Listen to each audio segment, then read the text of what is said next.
Oi pessoal, bom dia, meu nome é Angélica, eu vou dar continuidade então à aula de dermatologia. O tema que a gente vai falar agora é sobre manifestações cutâneas de doenças sistêmicas. De novo, pessoalmente esse é o meu tema favorito dentro da dermato, se pudesse eu falaria sobre 5 horas seguidas, mas para fins de condensação eu selecionei os temas que são mais recorrentes em prova de residência. E, de novo, eu organizei da seguinte maneira, para vocês ficarem mais atentos. O que tiver em vermelho são as questões que são recorrentes de prova de residência e que vale a pena vocês darem uma parada nisso e estudarem melhor, tá? Bom, vamos falar primeiro sobre um dos favoritos, assim, das provas de residência, que é o lúpus eritematoso, tá? Eu não vou falar do lúpus eritematoso sistêmico muito, porque ele é um tema mais da reumatologia, e vocês vão trabalhar isso na reumatologia. Eu vou pegar realmente o foco da parte cutânea do lúpus eritematoso, tá? O lúpus eritematoso cutâneo crônico, ele é comum em mulheres acima de 40 anos e é raro em crianças. O quadro clínico dele, que também é chamado de lúpus discoide, tá? O nome mais conhecido dele, é de placas eritematosas, que vocês lembram da aula de lesão elementar. Eritema é quando você tem um avermelhamento que some a digitopressão, com descamação, de cor rosa-violeta, pode ter atrofia, que é aquela diminuição da altura da pele em relação à pele ao redor, plugs córneos, que quando você vê dentro da saída das glândulas e dos folículos, você tem plugzinhos de cama da córnea, parecem umas pequenas rolinhas, e é mais comum nas áreas expostas ao sol. E esse é um lúpus que deixa cicatriz. Como vocês lembram, as que deixam cicatriz são as que pegam a parte dérmica, então ele é um lúpus que deixa cicatriz, tá? Quando ele está presente no couro cabeludo, ele pode causar alopecia cicatricial, que é uma perda cicatricial do cabelo. O tratamento desse tipo de lúpus é com corticoide tópico, filtro solar, cloroquina e sulfato de hidroxicloroquina. O lúpus eritematoso cutâneo crônico dificilmente tem FAM positivo e dificilmente ele tem sintomas sistêmicos, tá? Mas por que ele está aqui? Porque eventualmente isso acontece. Por que ele está nas manifestações de doença sistêmica? Porque eventualmente aparece como manifestação do lúpus sistêmico, o que não é tão frequente, mas existe. O diagnóstico dele é por imunofluorescência. Você faz uma biópsia da pele, e por imunofluorescência você tenta identificar os autoanticorpos que estão atingindo a pele específicos do lúpus. Então aqui a gente tem algumas imagens de lúpus discoide. Aqui a gente tem a região do rosto, aqui você vê lesões discoides em lugares fotoexpostos, no nariz, na região malar. E uma região característica do lúpus discoide é o pavilhão auricular, aqui que vocês estão vendo aqui nessa região. Essa é uma região muito característica do lúpus discoide. Aí a gente tem um segundo tipo de manifestação do lúpus na pele, que é o lúpus cutâneo subagudo.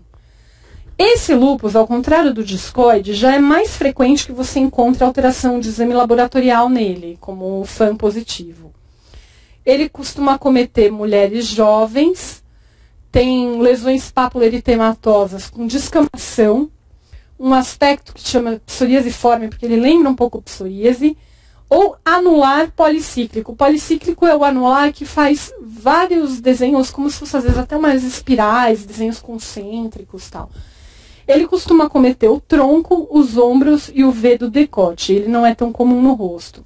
Como ele é um pouco mais superficial, ele não deixa cicatriz. O que ele pode deixar é hipocromia ou acromia residual, telangiectasia sem atrofia.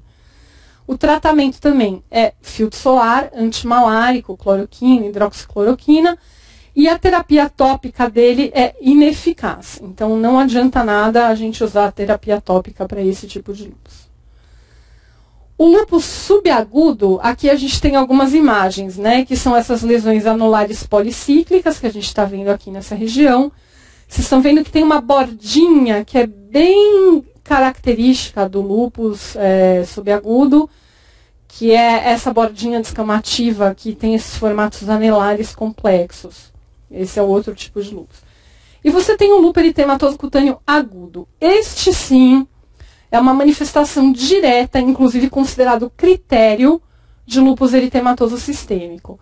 Quando vocês forem estudar reumato, que eu sugiro que vocês vão nessa parte do tema, para a gente não se ater muito nisso, existem os critérios de lúpus eritematoso sistêmicos que precisam ser preenchidos para você determinar que um paciente é portador de lúpus sistêmico. E o lúpus eritematoso cutâneo agudo, famoso como lesão em asa de borboleta, tá? É o nome famoso dele, indica a existência de lúpus eritematoso sistêmico ativo. Então, esse é um tipo de lesão que vai aparecer em área fotoexposta, exposta ao sol. As lesões são avermelhadas, eritematosas, ou seja, somem a digitopressão, com descamação fina, pode ter edema discreto da derme e pode ter até mesmo bolhas, tá? Então, ele é conhecido como aquela famosa lesão em asa de borboleta, que vocês vão ver em tudo quanto é livro de propedêutica e de reumatologia, que pega a região malar e a face. Outro sintoma do lúpus eritematoso cutâneo agudo e do sistêmico é uma queda de cabelo difusa e não cicatricial, que você não identifica a lesão ali, propriamente dita. Você examina o couro cabeludo do paciente e você vê que não tem nada, mas quando você faz tração do fio do cabelo, você vê que vem vários fios de cabelo na sua mão. Isso é um sinal que também pode ser considerado indicativo de lúpus sistêmico.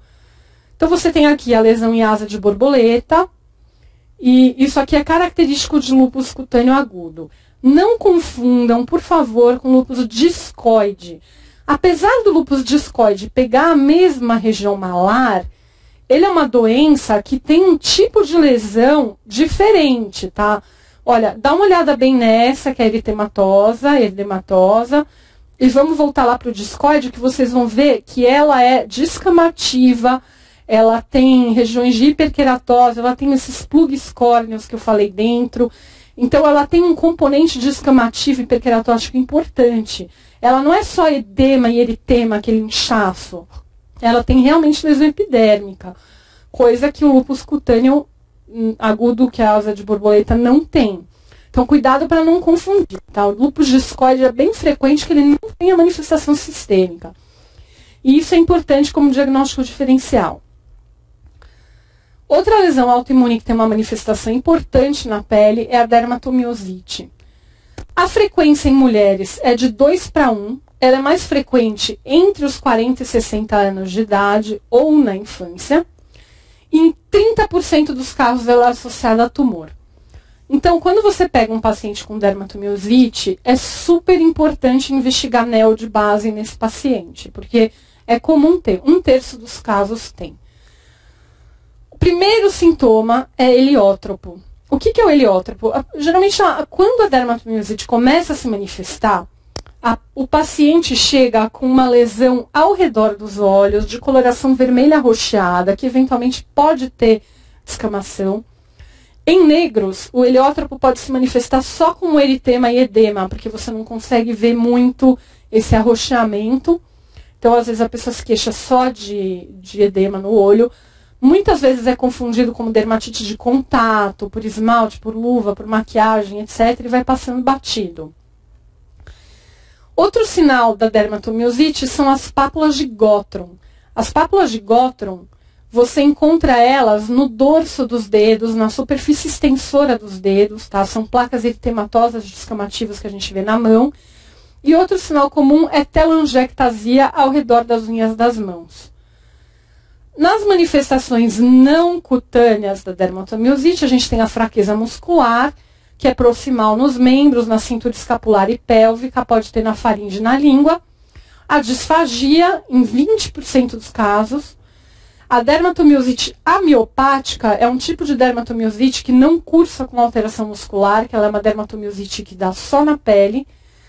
Pode ter calcinose em superfície extensora, então você palpa aqueles nódulozinhos calcificados, assim, em punho, em mão, pode dar em cotovelo, em joelho. Na verdade, pode dar em qualquer lugar, mas é um pouquinho mais frequente em superfície extensora. O tratamento da dermatomiosite é com corticoide, com imunossupressor, principalmente metotrexate, azatioprina, ciclofosfamida e ciclosporina.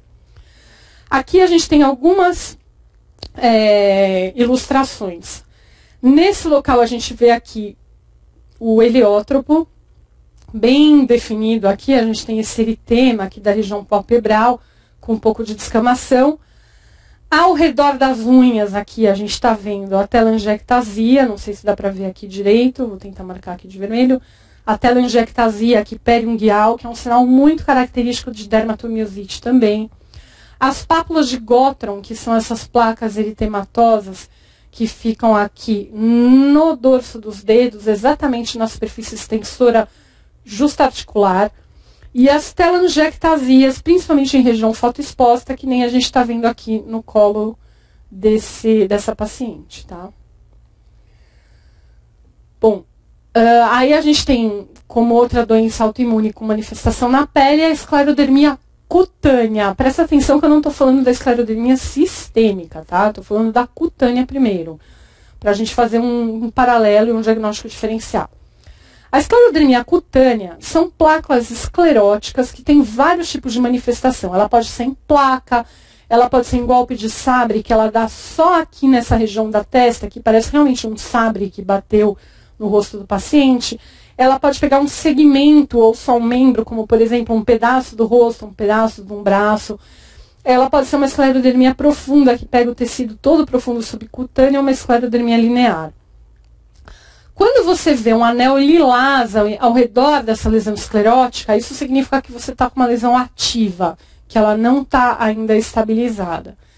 A esclerodermia cutânea, ela cursa com um índice muito baixo de FAM positivo e de alterações sistêmicas, é praticamente nenhum. A gente sempre investiga, porque a gente brinca que quem lê livro é a gente, não o paciente, né? Muitas vezes o paciente tem manifestações de doenças que não são muito descritas, mas não é comum da gente ver, diferente da esclerodermia sistêmica. Aqui são os exemplos de esclerodermia cutânea. A gente tem aqui placas escleróticas localizadas no tronco. Isso aqui que eu falei é a lesão em golpe de sabre. Ela tem esse nome porque ela lembra realmente um golpe de sabre mesmo na região frontal do paciente, que deixa esse tipo de formato triangular. Ele tem um formato bem triangular assim na região frontal. A esclerodermia sistêmica já é um pouco diferente a manifestação. A gente tem 3 tipos de esclerodermia sistêmica.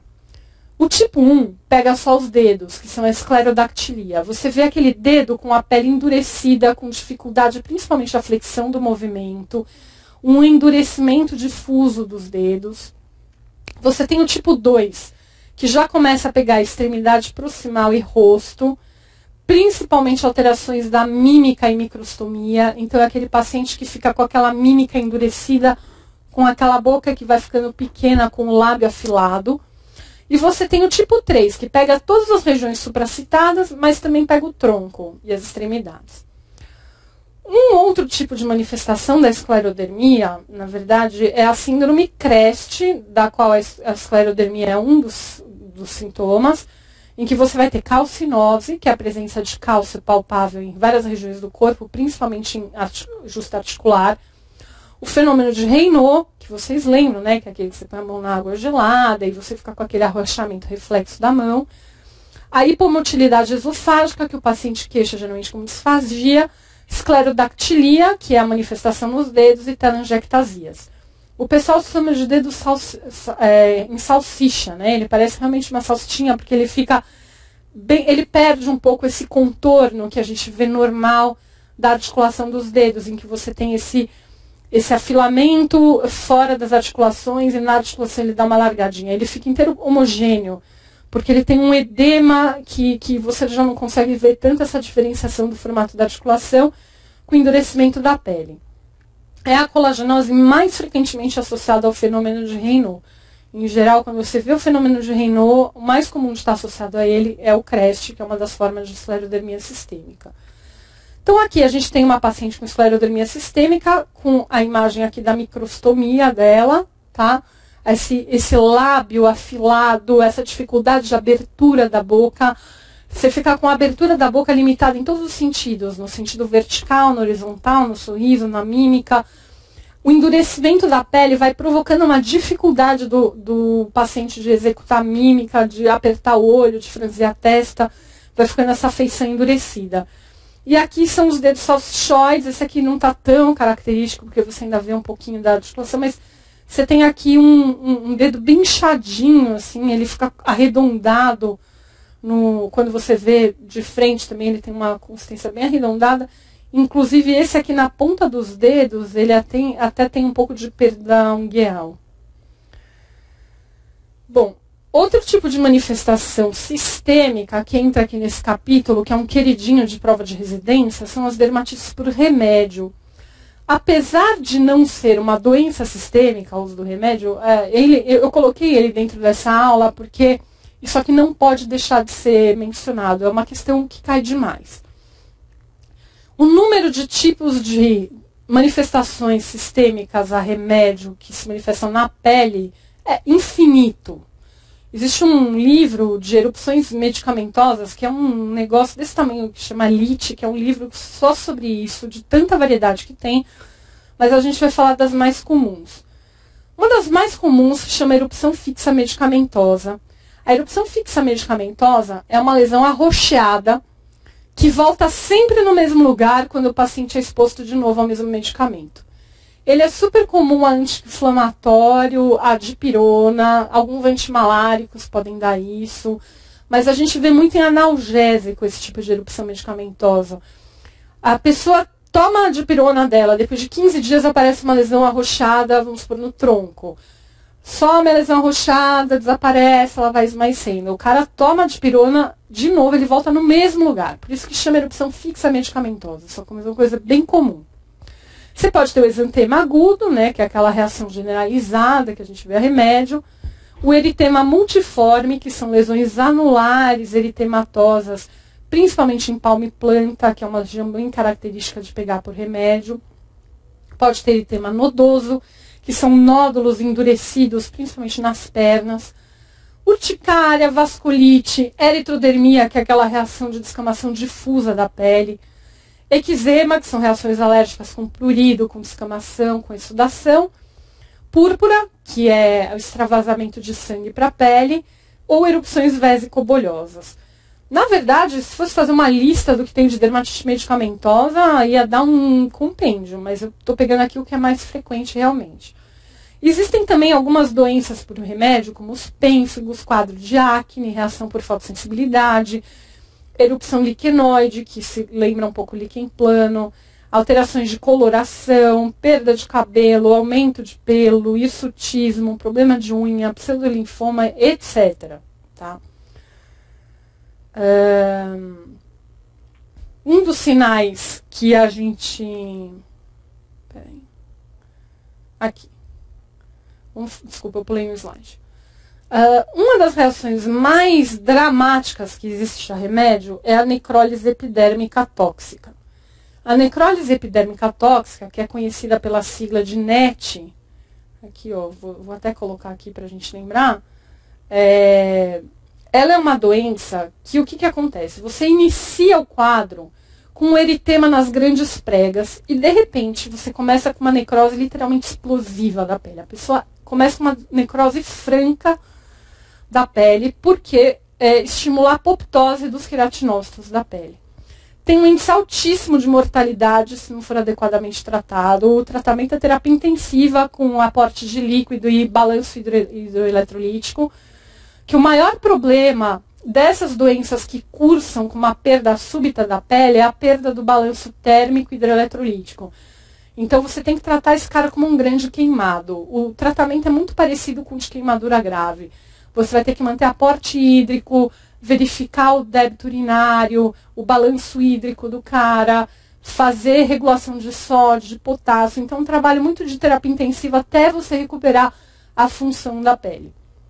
Ele cursa com bolhas flácidas, com conteúdo hemorrágico, extenso, saem retalhos epidérmicos gigantescos da pele, tem o aspecto realmente de um grande queimado, que nem eu falei. Uma das coisas presentes na NET, que é a necrólise epidérmica tóxica, é um sinal que se chama Nikolsky. O que é o sinal de Nikolsky? Quando você pega uma área de bolha ou que está soltando a pele e você faz uma tração lateral, você continua soltando a pele solta também em continuidade com aquilo que você testou. Isso é o sinal de Nikolsky. É um dos sinais indicativos. E apesar de eu ter esquecido de pôr isso aqui de vermelho, eu vou pôr agora, porque o sinal de Nikolsky é um sinal indicativo muito importante de necrólise epidérmica tóxica, apesar de que ele não está presente só na NET, ele está presente também em alguns tipos de pênfigo, tá? Mas ele é um sinal muito importante para a gente lembrar para fazer o diagnóstico. Você pode ter lesão na mucosa, febre elevada, toxemia. Na verdade, essa febre, ela não tem tanta etiologia infecciosa. A etiologia dela é porque você tem uma vasodilatação periférica muito importante, que dá a impressão para quem mede a temperatura que está com febre, porque você perde a capacidade de fazer a regulação térmica. Toxemia. Então, o tratamento é, primeiro de tudo, suporte, né? E torcer para a pele conseguir se recuperar dentro do tempo em que você consegue manter esse paciente sob suporte. Imunoglobulina, ciclofosfamida, ciclosporina e plasmaférese, para você tentar diminuir um pouco a reação inflamatória ao medicamento. Então, aqui a gente tem alguns casos de necrólise epidérmica tóxica. Como vocês podem ver, o prognóstico disso é dramático. Graças a Deus, isso aqui é raro. Mas a gente vê aqui uma perda difusa, uma erosão difusa de toda a pele. Aqui a gente vê pegando realmente a região dos olhos, aqui nessa região que a gente está vendo. Erosão da pele aqui em toda a região do dorso. Uma perda de pele difusa aqui nas costas, no tronco. Vocês conseguem imaginar, vendo essa imagem, como é que fica o balanço hidroeletrolítico desse paciente, que ele está perdendo fluido através dessas erosões, desregulação de temperatura. É por isso que, com razão, o pessoal gosta tanto de pedir isso em prova de residência, porque isso aqui é muito dramático. Você precisa diagnosticar isso para salvar a vida de uma pessoa e saber que esse cara tem que ir para UTI imediatamente, tá? Um outro tipo de reação medicamentosa que é muito parecido para quem não está acostumado a ver com a necrólise epidérmica tóxica é o Steven Johnson, tá? O Steven Johnson, ele tem algumas características muito parecidas com a necrólise epidérmica tóxica. Ele é provocado por sulfa, anticonvulsivante, anti-inflamatório não hormonal, principalmente quando associa um com o outro, e infecções. A Steven Johnson também pode ocorrer em decorrência de alguns tipos de infecção. Então, isso é uma questão importante. Não é só remédio que provoca Steven Johnson, tá? A área mais acometida, o Steven Johnson, ele puxa um pouco mais para acometimento mucoso. Ele também tem muito acometimento de pele, mas o que você vê é um acometimento mucoso mais importante, que diferencia um pouco da necrólise epidérmica tóxica. Então, você vai ver muito acometimento na região da boca. Boca é uma bolha hemorrágica ou purulenta, que vai deixar uma área erosiva recoberta de crosta, lesão nos olhos, que é a lesão mucosa, e lesão anogenital, que também pega a mucosa. Então, aqui você está vendo uma conjuntivite, né, por Steven Johnson. Aqui uma lesão mucosa, uma erosão mucosa por causa de Steven Johnson. Aqui também a gente está vendo olhos, nariz, boca acometidos. A gente está vendo essa região hemorrágica. A gente vê bem essa característica de uma erosão hemorrágica em mucosa. E descamação da pele, que é essa foto maior aqui que vocês estão vendo, que também está presente no Steven Johnson, tá? Voltando aqui, a profundidade do Steven Johnson e da necrólise epidérmica tóxica é um pouco diferente. Em geral, a NET quando você faz o exame histológico, você tem algumas diferenças histológicas entre um e outro. Mas para fins de prova de residência, o que eu acho que é mais importante vocês lembrarem é que o acometimento mucoso no Steven Johnson é mais importante do que na necrólise epidérmica tóxica, apesar de que os dois pegam pele. Outro tipo de dermatite por medicamento é o eritema multiforme ou polimorfo, em que você tem lesões eritematosas com edema, com a borda infiltrada e o meio esmaecido. Então a gente chama de lesão em alvo. Ela parece bem um alvo mesmo, é um anelzinho com meio esmaecido. É mais comum na palma da mão e na planta do pé. E as causas mais comuns, que nem eu falei lá na frente, são... pode dar para anti-inflamatório, mas barbitúrico, sulfonamida, penicilina, tetraciclina, anticonvulsivante. Anticonvulsivante é um must para isso aqui, dá muito. A gente vê muito paciente que faz tratamento crônico para convulsão, às vezes desde a infância. E tempo de medicamento não pode permitir que você afaste uma lesão medicamentosa. Às vezes o cara fala, ai, mas doutor, eu tomo esse remédio há 30 anos, nunca me deu nada, não deve ser o remédio. Pode ser o remédio. A gente compara muito a reação medicamentosa a um copo de água que uma hora a última gota pinga e ele transborda. A gente pode sim ver, vou acabar com esse tabu, porque algumas pessoas têm, de que só tem reação medicamentosa remédio que é tomado recentemente. Não, você pode ter reação medicamentosa remédios que são tomados desde a infância. Tá, aqui são algumas lesões de eritema polimorfo, tá? Você tem aqui lesões anulares, policíclicas, com esse centro esmaecido, esse aspecto em alvo. Isso aqui é eritema multiforme provocado por remédio. Falando um pouco agora da sarcoidose, né? A sarcoidose, como vocês lembram, é uma doença não infecciosa, granulomatosa. Então, você desenvolve granulomas difusos. Você tem várias formas de sarcoidose. A mais clássica, que a gente vê mais nos estudos de clínica médica, é a pulmonar, a sarcoidose pulmonar, que cursa com granulomas pulmonares, e o diagnóstico diferencial dela é a tuberculose, tá? Na pele, é mais ou menos parecido à ideia do diagnóstico. O diagnóstico diferencial dela também é tuberculose na pele. Você tem a forma aguda ou subaguda, que cursa com febre, com adenopatia no hilo pulmonar, os linfonodos cervicais que ficam aumentados, poliartrite por sarcoidose, uveíte anterior aguda para o pessoal que vai fazer oftalmologia. E você tem uma forma crônica, que tem as lesões cutâneas como a única manifestação em 25% dos casos, tá? As lesões cutâneas de pele da sarcoidose são mais comuns em mulheres. Se você olhar na população masculina, você vai ver uma incidência maior da lesão pulmonar. E das mulheres, você tem a pulmonar, mas se você for comparar quem tem mais lesão de pele, você vai encontrar mais nas mulheres do que nos homens, tá? Quais são as lesões mais comuns da sarcoidose? A primeira de todas é o eritema nodoso, que são aqueles nódulos doloridos, principalmente nos membros inferiores.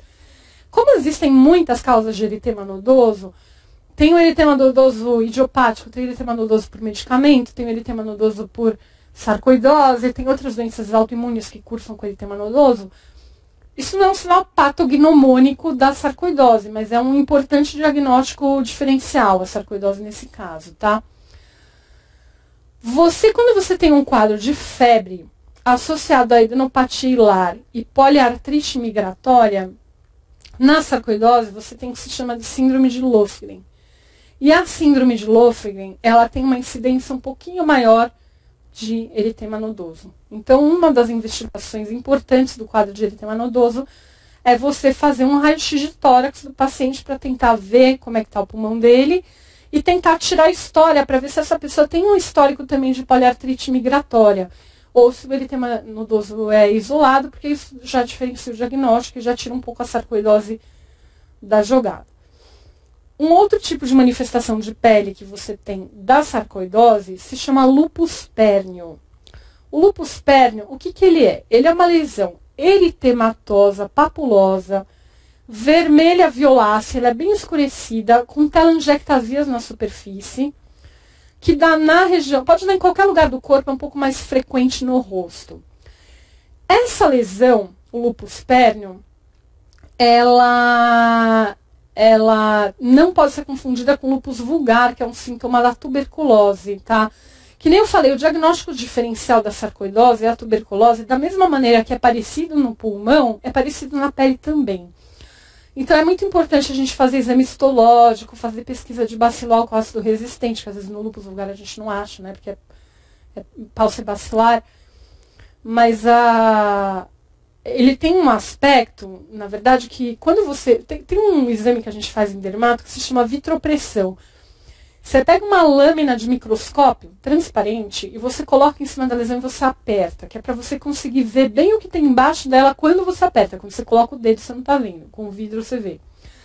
E ela tem um aspecto amarelado que o pessoal chama de aspecto em geleia de maçã. Esse é um sinal típico de doença granulomatosa de pele, não só da sarcoidose, mas na sarcoidose ele é vista como no lúpus vulgar. Então, quando você vê esse tipo de lesão no rosto e você faz a vitropressão, que é você apertar para ver como é que é a lesão embaixo do vidro, e ela ficar com esse aspecto amareladinho, cor de geleia de maçã mesmo, você já sabe que é sugestivo de uma doença granulomatosa. Então você vai pesquisar uma sarcoidose, uma tuberculose, alguma coisa nessa linha. Tá? Outros tipos de manifestação da sarcoidose na pele são placas anulares na face, no dorso, na nádega, no membro inferior.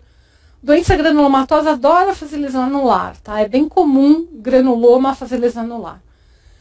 E maculopapulosa, que são máculas, né, que são alterações de cor associadas a pequenas pápulas, que também tem essa cor de geleia de maçã, vitropressão no rosto. Vou deixar umas imagens. Ó, isso aqui é tudo imagem de sarcoidose, tá? Você tem esse aspecto meio brilhante aqui da pele, que é sugestivo de lesão granulomatosa, que a gente chama de aspecto sarcoídeo. É uma coisa difícil assim de definir quando você não tem muito olho de dermatologista, porque todo mundo fala, não consigo ver. Mas ele é um aspecto infiltrado, assim, meio amarelado, com um brilho superficial, e quando você faz essa vitropressão, você vê uma cor de geleia de maçã. Sugestivo de doença granulomatosa.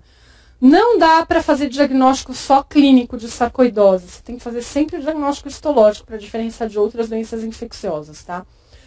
Aqui você tem também infiltração na região nasal, por causa da sarcoidose, na região malar, ou você tem lesões maculosas, mesmo hiperpigmentadas aqui na região malar. Isso aqui é um diagnóstico mais difícil, que eu acho que não iria cair tanto na prova de residência, mas só para vocês terem uma ideia de que existe.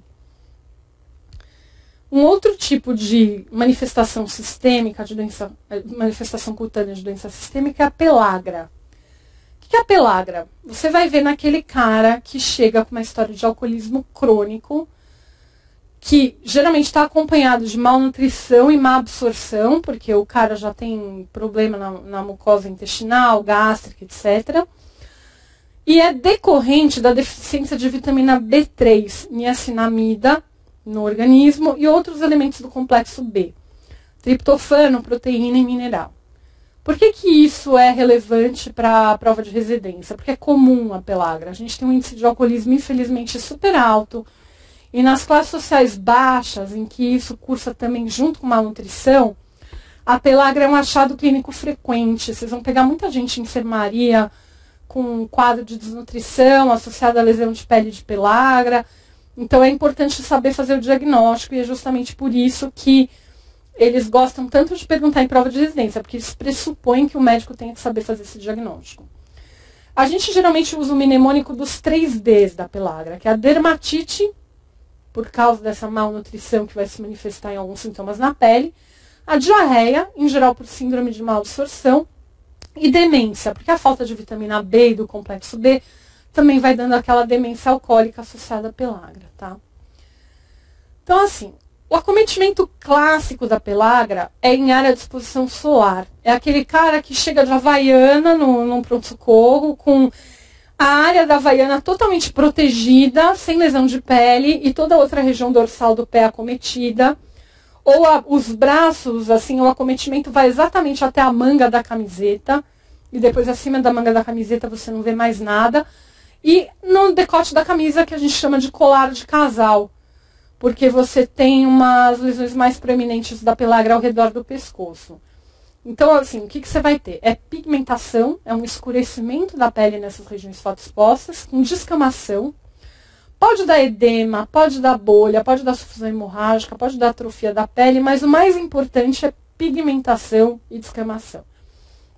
Por falta da vitamina B, o cara geralmente tem estomatite angular, que é uma coisa super comum de hipovitaminose, né? De você ter aqui nos cantinhos da boca aquela fissuração. Edema da mucosa bucal, língua lisa, o cara se queixa daquela língua que ele tem a sensação de que queima. E o tratamento da pelagra, como vocês podem ver, é a reposição de niacina, em geral por via injetável. Isso é uma coisa importante de vocês lembrarem, porque como esse cara tem uma síndrome de má absorção, você vai dar a niacinamida para ele por via oral, a vitamina B por via oral, às vezes a mucosa intestinal e gástrica está tão acometida que o cara não consegue absorver aquilo por via oral.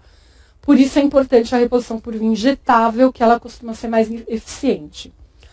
Aqui, olha, isso aqui, gente, quem for fazer pronto-socorro, enfermaria de clínica, vai ver isso pra caramba. É comum, infelizmente. Aqui a gente tem o colar de casal, que é o respeito bem da linha do decote, é uma senhora alcoólatra, em que ela tem essa hiperpigmentação, um escurecimento da pele, com eritema, com esse avermelhamento, algumas regiões de descamação e atrofia. Aqui no dorso do pé, vocês estão vendo bem aqui essa erosão que tem. Aqui dá pra ver, nesse caso, eu tinha uma foto melhor que dava pra ver o chinelo, o desenho do chinelo, não sei porque eu não pus. Que dá pra ver erosão, a hiperpigmentação, esse eritema difuso bem no dorso do pé. E aqui você vê um caso um pouco mais grave, né? Um cara que possivelmente está acostumado a andar sem camisa, né? Porque ele já pega a região mais de ombro, de braço, do dorso das mãos. E aqui, não sei se dá para ver muito, mas a mucosa oral também é eritematosa, meio acometida.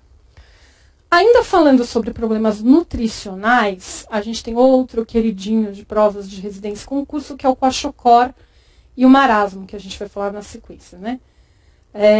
O Kwashiorkor, ele é um tipo de desnutrição. Na verdade, ela é uma desnutrição mais proteica do que calórica. Então, é aquela criança que está acostumada a comer muito farináceo. Ela não tem uma desnutrição calórica propriamente dita, porque ela come caloria, mas a dieta dela não é rica em proteína. É aquela criança que não come carne, que não come ovo, que não come frango e come só farináceos, pães, bolachas, essas coisas. A manifestação mais comum é entre 6 meses de idade e 5 anos de idade. O que a gente vai ver? É o ressecamento, a descamação leve dos membros inferiores, superiores e dorso.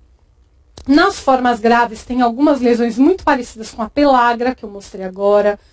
Pode ter eritema, púrpura, pigmentação, principalmente na área da fralda e nas saliências ósseas.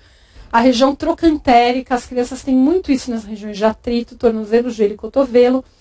Mas o mais comum do Kwashiorkor é o edema, que é provocado pela hipoalbuminemia. A criança não come proteína, ela não tem albumina, pela hipoalbuminemia ela fica edemaciada. É aquela criança que tem uma ascite por hipoalbuminemia, ela tem um edema difuso de membros, de dedos, de pés por hipoalbuminemia, combinado com alguns sinais de pelagra, uma descamação difusa da pele. A gente vê muito no cabelo dessas crianças uma coloração loira ou azul ou castanho clara, tá? E alterna a faixa clara escura, que a gente chama de sinal da bandeira. Para quem não conhece, basta reparar no farol. A gente vê muitas vezes no farol aquelas crianças de rua loiras. Então, a gente vê uma criança que é super morena de pele com o cabelo loiro. Aquilo é porque... Não é porque ela mudou a cor do cabelo dela. Aquilo é desnutrição proteica. Aquela criança não tem aporte proteico adequado. Se vocês lembrarem daquela nossa aula inicial de lesões elementares de anatomia da pele, a tirosina é um dos elementos principais para você fabricar melanina. De onde vem a tirosina, né? De uma dieta adequada. Você precisa de aminoácidos, de elementos básicos para você conseguir fabricar alguns componentes. E nesse processo de desnutrição proteica, você tem um aspecto de influência direta na produção de pigmento.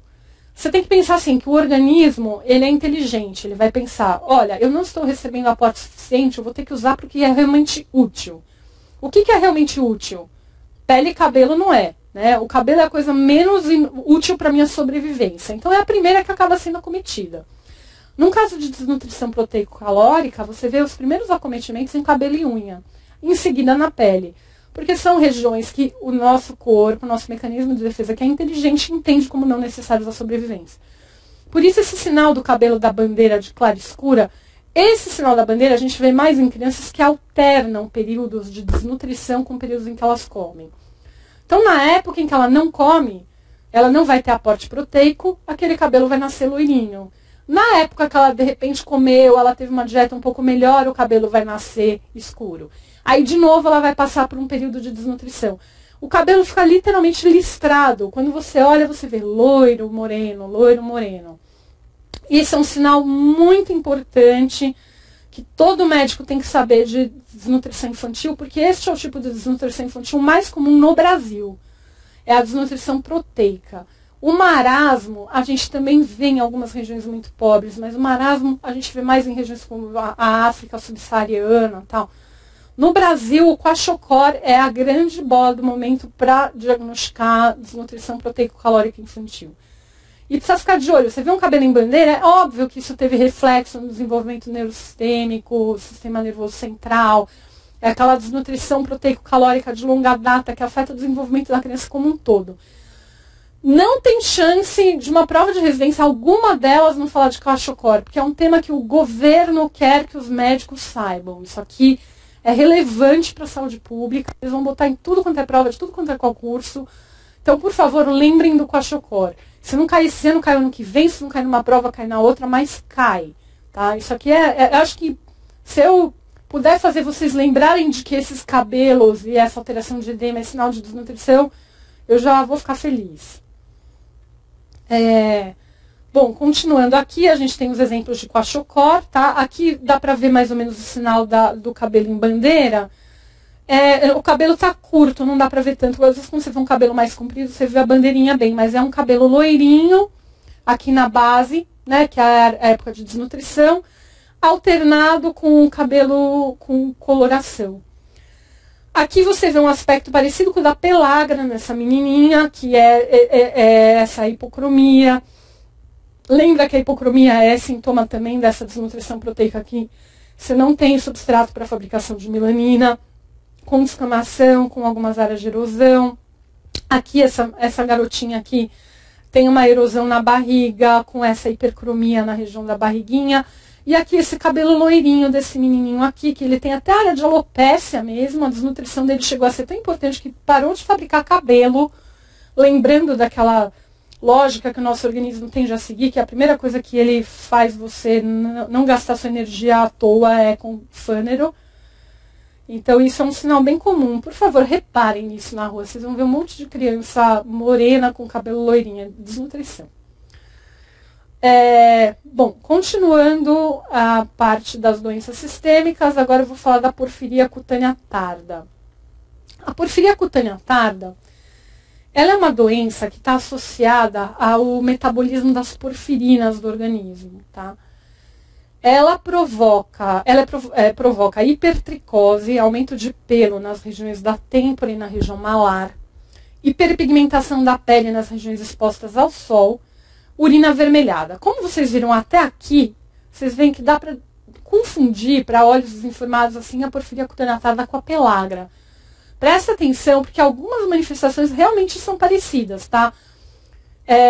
Hiperpigmentação da região fotoexposta, eventualmente você pode ter bolha nas áreas expostas à luz, isso provoca um pouco de confusão, mas uma coisa que a pellagra não dá é hipertricose, tá? Lembra que eu falei? A pellagra é um tipo de desnutrição. Uma coisa que desnutrição dificilmente faz é aumentar pelo. Então, a hipertricose na região temporal ela é mais sugestiva da pellagra. Dá lesões equimóticas em milha e um aspecto esclerodermiforme, ele lembra um pouco a esclerose da pele, do tronco do pescoço, da parte anterior do tórax. Pode dar bolhas embaixo da epiderme, que é aquela bolha tensa, né, que é subepidérmica. Na maioria das vezes, a porfiria cutânea tarda ela é adquirida. Ela é provocada pelo etilismo, ou por hemocromatose, ou por hepatite viral. Altera o metabolismo de porfirina no fígado. Ou pode ser genética por um erro no metabolismo do M. O tratamento é interromper a ingesta de álcool e de substâncias hepatotóxicas, proteção ao sol e interferon se estiver associado com hepatite C. Por que a porfiria cutânea tarda está colocada aqui? Porque ela é um diagnóstico diferencial da pellagra. A pellagra é aquela desnutrição com deficiência de vitamina B, de niacinamida, que é do alcoólatra.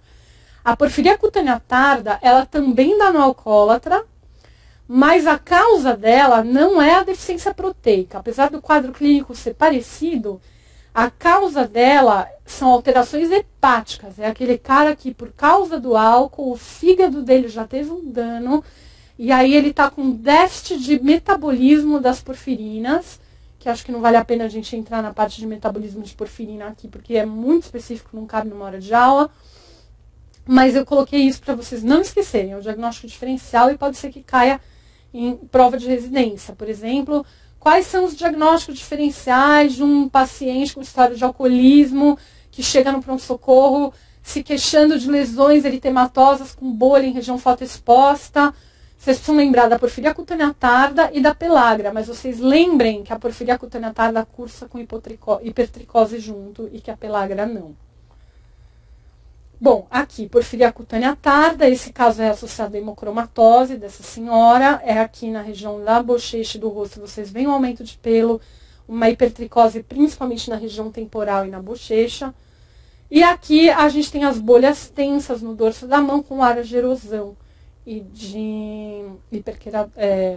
erosão e hipercromia. Bom, continuando na parte nutricional, a gente tem um outro tipo de manifestação nutricional na pele, que é a deficiência do zinco, tá?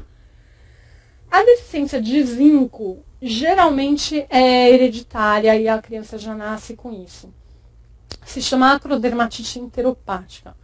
O curso dela é com diarreia e com queda de cabelo, com alopécia, e com dermatite periorificial. Então é ao redor da boca, ao redor da cavidade anal, na região genital.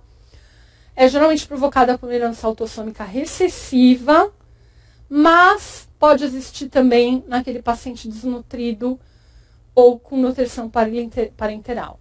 A gente também vê, olha, é raro a gente ver desnutrição proteico-calórica ou calórica com acrodermatite enteropática. A gente vê isso mais, na verdade, em paciente com câncer, fazendo quimioterapia, que precisou, com síndromes consumptivas, isso pode aparecer. A desnutrição proteicalórica a gente vê mais o kwashiorkor, que é o que tem no Brasil, ou o marasmo, que é o que tem mais na África subsaariana, que é aquela criança que tem uma desnutrição total, que são aquelas crianças super magrinhas, elas não têm ascite, elas não têm edema, elas são realmente aquelas crianças caquéticas, com fraqueza muscular, que a gente costuma não ver tanto no Brasil, ainda bem.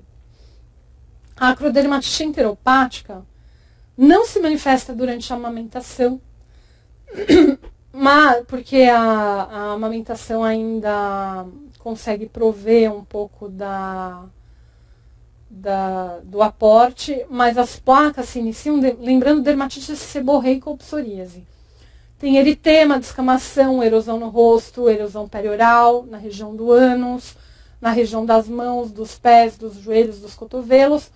E um diagnóstico que é muito característico dos pediatras verem é diarreia com fezes espumosas e volumosas. E o tratamento é reposição de zinco. Então aqui eu tenho algumas fotos de acrodermatite enteropática de criança, geralmente em berçário, que começa a ver isso.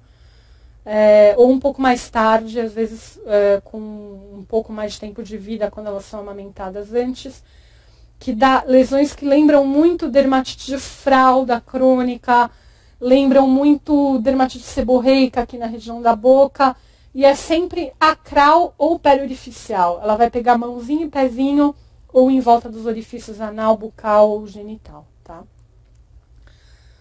Bom, ainda falando da parte de alimentos, a gente tem a dermatite herpetiforme, que está totalmente associada à intolerância a glúten, que pode ou não estar associada à doença celíaca. A doença celíaca é a manifestação intestinal da intolerância ao glúten. Mas a gente tem a manifestação de pele, a intolerância ao glúten, que não é tão conhecida, tá? Ela também é chamada de dermatite de Durin, pode ser que apareça esse nome eventualmente em alguma questão. E qual é o quadro clínico? São pequenas lesões de bolhas disseminadas, elas coçam demais, é um prurido determinado feroz, mais comum em superfície extensora. E por que ela chama dermatite herpetiforme? Lembra da aula de lesão alimentar que eu comentei que um dos nomes das lesões herpetiformes são as lesões que se concentram todas juntas no mesmo espaço. Então a gente vê em superfícies extensoras várias vesículazinhas, lesões bolhosas, concentradas todas meio juntas, que lembram o aspecto herpetiforme. O diagnóstico, a gente faz biópsia, imunofluorescência, e com a imunofluorescência a gente vê uma deposição de IgA, de imunoglobulina A, na pele, associada à doença celíaca. O tratamento é suspender o glúten da dieta, responde muito bem a dapsona, isso. E o diagnóstico diferencial é a dermatose por IgA linear, que é uma outra doença que a gente vê mais frequentemente em crianças, tá? Você pode ter, na pesquisa da intolerância ao glúten, você pode ter anticorpos séricos contra a gliadina, anti-endomísio, antitransaglutaminase tecidual. Então, a investigação disso aqui é muito semelhante à investigação da doença celíaca. Aqui a gente tem uma foto de dermatite herpetiforme, que são lesões vesiculosas, pruriginosas, localizadas na região do cotovelo. Algumas alinhadinhas aqui, como dá para ver nessa região, tá? Continuação de doenças sistêmicas, agora a gente vai falar um pouco da parte de tumor. A doença de Paget é um querido também de provas, porque isso aí salva vidas, se vocês lembrarem. A doença de Paget é uma alteração da pele inflamatória que parece um eczema, ela parece uma dermatite de contato, ela parece um eczema crônico, cursa com uma descamação, com eritema, com infiltração da pele, mas é provocado por infiltração da pele por célula maligna, principalmente pelo adenocarcinoma ductal. Então a gente vê isso muito em volta da areola mamária, ou você pode ter Paget extramamário. Paget extramamário costuma dar mais na região genital da mulher. E isso é um sinal direto de adenocarcinoma. O que acontece? Você está examinando aquela paciente, você examina a mama, você vai ver um eczema na mama, um eczema na região mamilar, na lateral do peito. Sempre desconfiem de doença de Paget extramamária, porque se vocês estão vendo um eczema que não está melhorando com tratamento tópico na região do mamilo, na região do peito, é super importante biopsiar, porque ele simula muito. Pode ser um Paget extramamário, que é um adenocarcinoma ductal, invadindo a pele, tá? A gente tem casos também na região genital, na região da vagina. Os ginecologistas vão ver isso com frequência, mas é importante que todo mundo saiba esse diferencial de doença mamária, porque eles adoram muito perguntar a doença de Paget nas provas. Então, assim, eu fiz um pegado maior das doenças que caem mais. É evidente que falar que manifestação sistêmica de doença cutânea é infinito. A gente pode ficar aqui horas falando, porque dá compêndios e compêndios e compêndios sobre o assunto. Mas a gente tem que ir direto ao tema. Estes são os temas que são recorrentes em prova de residência. Se vocês tiverem alguma dúvida sobre algum tema específico, me avisa, manda mensagem pelo painel do aluno, que eu posso esclarecer, ou algum tema especial. Tá bom? Obrigada, e qualquer dúvida é só entrar em contato.